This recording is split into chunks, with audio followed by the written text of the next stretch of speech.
جی ناظرین، وہ صدر زرداری جو سب پہ بھاری ہوا کرتا تھا، بیسیکلی وہ بھاری تو نہیں ہوا کرتا تھا، عوام کو بے وقوف بنا لیا کرتے تھے، لیکن خان کے آنے کے بعد بہت سارے جو لوگ بے وقوف بن جایا کرتے تھے، اب شعور کے بل بوتے پر وہ اب اس طریقے سے نہیں ہوتے۔ اچھا، میں ایک آپ کو بیان پڑھ کے سناتا ہوں۔ صدر زرداری نے، یہ عرفان صدیقی کا بیان ہے، سینیٹر عرفان صدیقی، پاکستان مسلم لیگ نواز سے ان کا تعلق ہے۔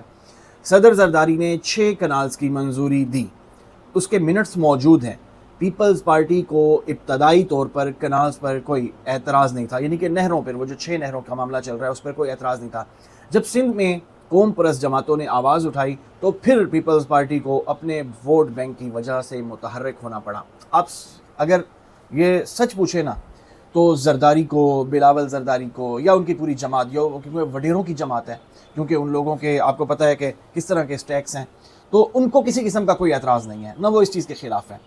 اب کیونکہ وہاں کا جو لوگ ہیں، وہ جو سندھو دیس اور سندھ کی بات کرتے ہیں، وہاں کی بڑی آبادیاں بھی سندھ کے کنارے پہ ہیں، تو جب وہ اس سے انہار نکلیں گی، نہریں نکلیں گی یا کینالز نکلیں گی تو ڈیفینیٹ سی بات ہے ان کو افیکٹ ہوگا۔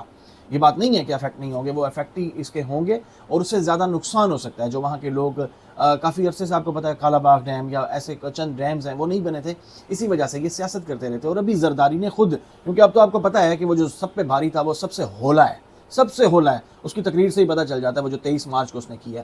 تو اب بات یہ ہے کہ جب ان کے خلاف ریئیکشن آیا تو اب وہ جگہ جگہ جا رہا ہے۔ بھئی باپ نے تم منظوری دے دی ہے، تم جا کے جگہ جگہ وہ کرو گے، جلسے کرو گے تو وہ لوگ پاگل بن جائیں گے۔